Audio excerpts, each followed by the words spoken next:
All right, peeps, welcome to the Culture and People Cast. Today we have Amanda Daring with us. Amanda, in a few sentences, would you tell us who you are and what you do?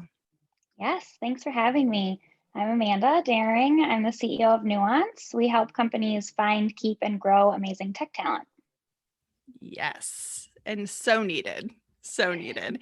And Amanda and I run in the same circle in Milwaukee. So it's so great to have you on the show.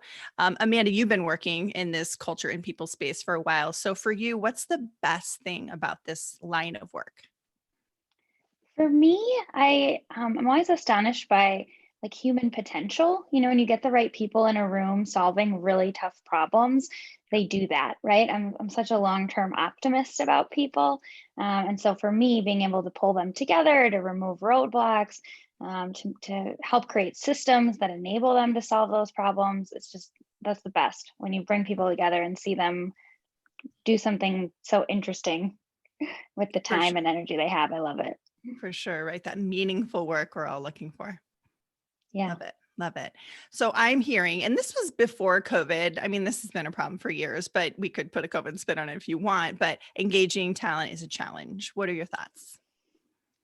I agree. It's not easy. I think for many people, especially, a startup founder who's maybe started in a space where they have a lot of expertise in their business, but not necessarily a lot of expertise in finding and engaging talent, they can be surprised by just the amount of dedicated effort it takes.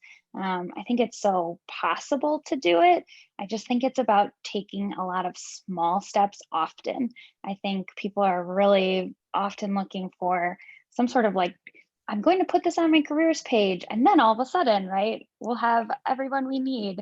And that's just not how it works. It's about a Yeah. lot of small intentional choices, and Mhm. building systems that enable those choices to be done consistently. Yes. As a systems lover myself, I love that. Yes. Systems that enable those choices because I define culture as, and I think engagement is pretty close, is it's the outcome of our daily habits and behaviors.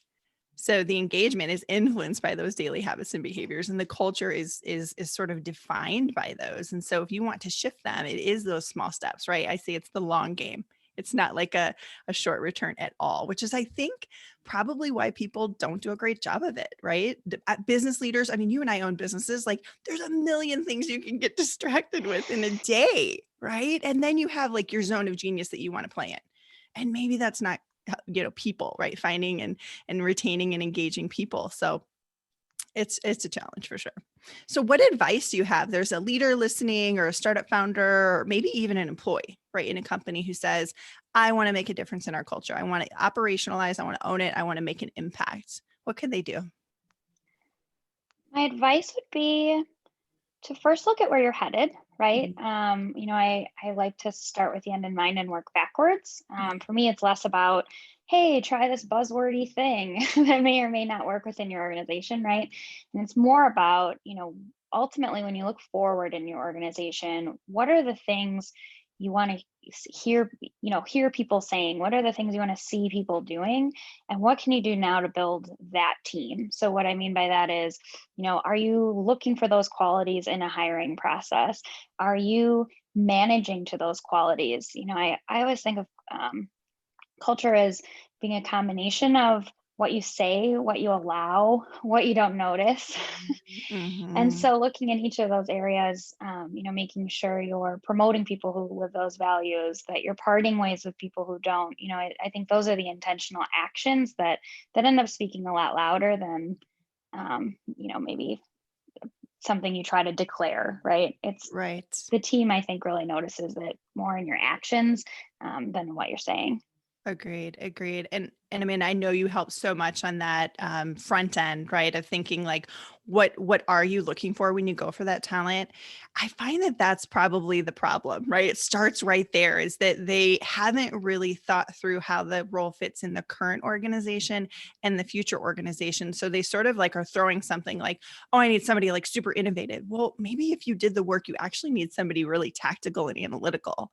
So what can a leader do to sort of think through those steps or that thought process before they even go to hire somebody?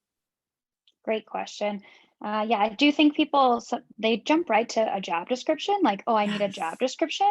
I always recommend the step before that is literally list the work to be done. Like Mm, make a list of in 6 months, what has to happen and how is it going to happen? Who are going to be the stakeholders that that person, or, that while that work is happening, those, the stakeholders that will interact.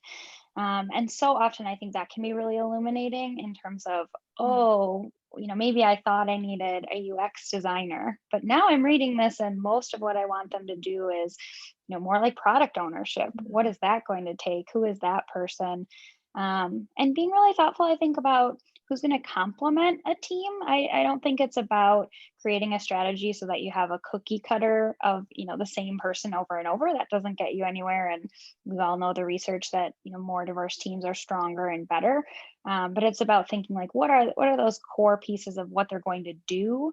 And then think about how am I going to identify whether this person is going to thrive in our organization? Because it's like if you took a cactus and put it in the rainforest, it wouldn't do very well, right? Like you Yeah. have to be thinking through, it's not necessarily good or bad. It's about really understanding who's going to thrive in your organization.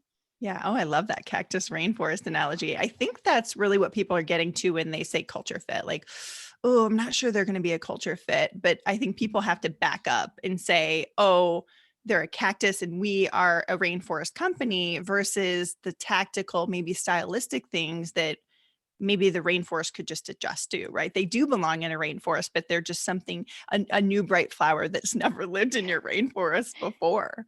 Exactly.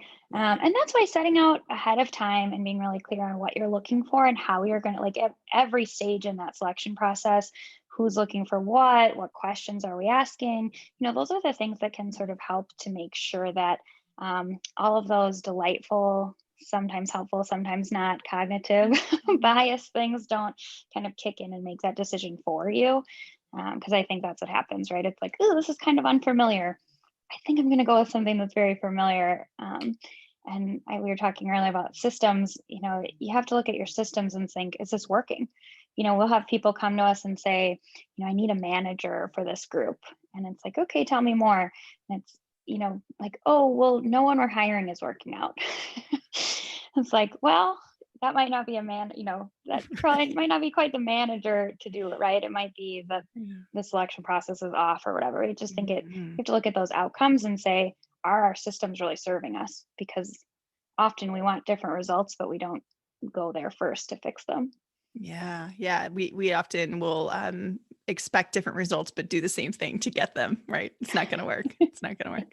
Awesome. I think that's some great tactical advice. Thank you for that. And if you need to rewind that, guys, and listen to it again, but I my takeaways were define the process, right? Really look to see what is that role going to do for those first 6 months so that you can actually tangibly talk about the work and then back into that, right? Because then you're going to figure out like what skills you need to buy, right? And then how you can coach when they come in. So thanks, Amanda. Let's do two quick questions at the end here. Let's do a shout out. Is there somebody else in the culture and people space just doing really great work that you would want to acknowledge, maybe even as a guest? Yes, I highly recommend. There's so many, but first person that came to mind for me is Maria Nicholas Groves and Talent Growth Partners. I've learned so much from her over the years. She's another fellow Milwaukee business owner, and she'd be great. Awesome. Thank you for that. And what are your favorite resources, that just have advanced your own thinking related to culture and people? I really tend to like looking at other, industries or other trends and seeing how we can Mhm. apply them in people and culture. Mhm. So you'll probably find me thinking about like design thinking or reading things in Kaufman Fellows. I like looking at sort of how people have solved other problems and what tenets of that we could apply within people and culture work. Yes. Love it. Love it. Well, we will link to all those in the show notes. So thank you for the connection to Maria and those good resources. And really, Amanda, I appreciate your time. It was so good to connect with you. And thank you for all you're doing for culture and people, both in Milwaukee and I think abroad.